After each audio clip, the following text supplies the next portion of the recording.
होगी फिर ये हो ही नहीं सकता है कि वहाँ पर नमाजें भी छूटे। जहाँ हुजूर की मोहब्बत होगी फिर ये हो ही नहीं सकता है कि वहाँ शादियों के मौके पर डीजे और बाजे बजे। जहाँ हुजूर की मोहब्बत होगी फिर ये हो ही नहीं सकता है कि वो बंदा माँ बाप की नाफरमानियां भी करे। जहाँ हुजूर की मोहब्बत होगी फिर ये हो ही नहीं सकता है कि वो बंदा काम शरीयत के खिलाफ करे, बल्कि जहाँ हुजूर की मोहब्बत होगी वहाँ काम शरीयत के मुताबिक होगी। ये सिर्फ कहा ही नहीं जाता है कि काम वो ले लीजिए तुमको जो राशि करे, ठीक हो नामे रसा तुम पे करोड़ों दुरूद। ये सिर्फ कहा ही नहीं जाता है बल्कि करके दिखाया जाता है। दुनिया के निगाहों ने देखा कि जब इमाम अहले सुन्नत सैयदी सरकार आला हजरत का निकाह हुआ, ये बहुत आसान है कि इंसान अपने घर के मामला शरीयत के मुताबिक अंजाम दे दे, मगर इससे बड़ी बात यह है कि इंसान सामने वाले की भी पैगाम भेजवा दे कि खबरदार हुजूर की सुन्नत को अदा करने का मौका है। कोई काम शरीयत के खिलाफ नहीं होना चाहिए, कोई काम शरीयत के खिलाफ नहीं होना चाहिए। तो आप देखें जहाँ हुजूर आला हजरत अपने घर के मामला शरीयत के मुताबिक अंजाम देते हुए नजर आते हैं, तो वही आप दूसरे के यहाँ भी पैगाम भिजवा दिए, खबरदार हुजूर की सुन्नत को अदा करने का मौका है, कोई काम शरीयत के खिलाफ नहीं होना चाहिए, इसलिए कि उनके दिल में हुजूर की मोहब्बत थी। आला हजरत के सीने में इश्क रसूल था। जहाँ हुजूर की मोहब्बत होगी वहाँ काम शरीयत के मुताबिक होगी।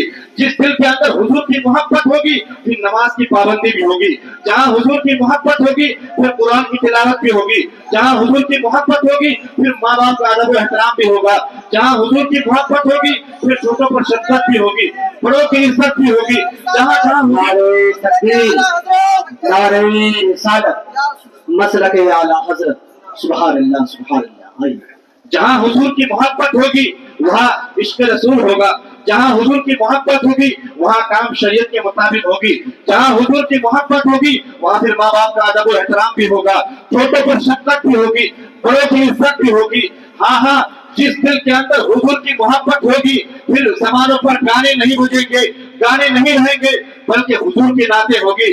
जहाँ जहाँ हुजूर की मोहब्बत होगी फिर मेरे कौम का जवान रात के 2-2 बजे तक फिल्म नहीं देखेगा, ड्रामे नहीं देखेगा, बल्कि अगर उसको किसी रात नींद नहीं आएगी तो वो बिस्तर पर लेटे लेटे, जब सारे लोग सो जाएंगे तो बिस्तर पर लेटे लेटे अपने दिल का कनेक्शन मदीने वाले से जोड़ लेगा, गुंबद खजरा से जोड़ लेगा और बिस्तर पर लेटे लेटे कभी कहेगा बलगल उला बेकमालिही कशफत तुजा बेजमालिही हसरत जमीओ खिसालिही सल्लु अलैहि व आलिही, और कभी बिस्तर पर लेटे लेटे कहेगा कि या रसूल अल्लाह मैं सो जाऊं या मुस्तफा कहते कहते, मैं सो जाऊं या मुस्तफा कहते कहते, तूने आप सल्ले अला कहते कहते। सुभान अल्लाह सुभान अल्लाह। नारे तकबीर, नारे रिसालत, मसलक आला हजरत, मसलक आला हजरत, फैज़ाने आला हजरत, फैज़ाने आला हजरत।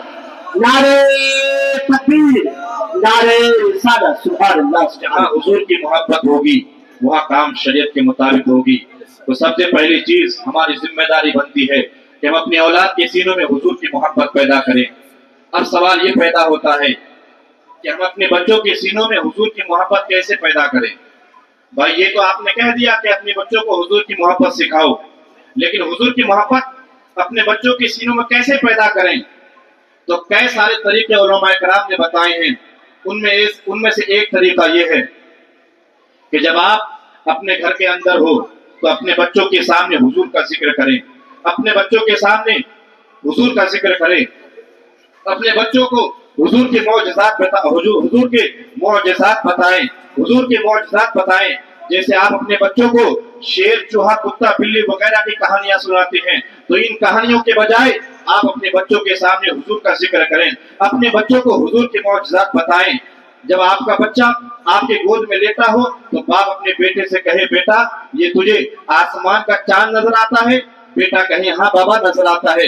बेटा बाप अपने बेटे से कहे बेटा क्या इस चांद को कोई 2 टुकड़े कर सकता है, तो बेटा बचपने के आलम में कहेगा बाबा आप कैसी बातें करते हो, भला चांद के भी 2 टुकड़े हो सकते हैं। तो बाप पलट करके बेटे को जवाब दे हाँ बेटा, जिस पैगंबर का हम कलमा पढ़ते हैं, जिस नबी का हम कलमा पढ़ते हैं, वो इतनी शान वाले हैं कि अगर किसी दिन उंगली का इशारा करते तो चांद दो टुकड़े हो जाते हैं। फिर बाप अपने बेटे से कहे, बेटा ये तुझे आसमान का सूरज नजर आता है? बेटा कहेगा हाँ बाबा नजर आता है।